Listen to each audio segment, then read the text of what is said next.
only take so much abuse. I can't. There are just too many people who want to rake me over the coals for something I did wrong 10, 15, 20 years ago, or who think it's funny to spoof me like this crypto comment. Ha, ha, ha.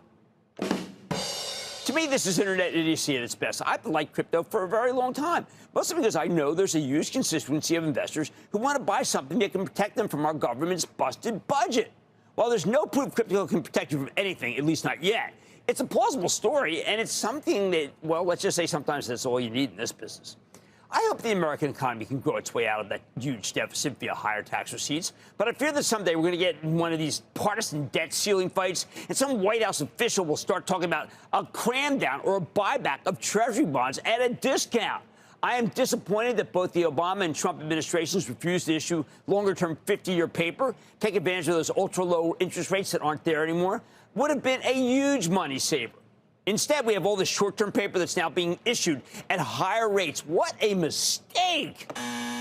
So I own some crypto, and I owned it for ages as a hedge to the idea that someone in the Treasury Department truly decided to do something crazy, call our bonds, say, north of par. Don't laugh. Consider Executive Order 6102. Don't know it? In 1933, FDR, revered president, issued that order confiscating gold from the people of the United States, of you and me, in order to stabilize the banking system. Remember, back then, we were still the gold standard. The penalty for not turning it over to the government was a fine of up to $10,000. And that's when $10,000 was a lot of money. Worse, you go to prison for 10 years. Some jewelry, $100 in gold coins, and artists and dentists were excluded. But from a modern perspective, this was an absolutely insane move, downright un-American. In the context of the Great Depression, the banking regulations of the time, where the Fed wasn't allowed to lend more money unless it had more bullion, you can see why FDR did it. But the whole situation was absurd. Now, these days, I still have some gold as a hedge. But because it can be easily confiscated, done once can be done again, I think Bitcoin, Ethereum, maybe even some other cryptocurrencies deserve a spot in your portfolio, too. Maybe one day if the deficit gets under control, I'll change my tune. But anyone who's followed me for more than 10 minutes knows that I'm a huge skeptic about our government's ability to balance the budget. It's not that we don't know how to solve the problem.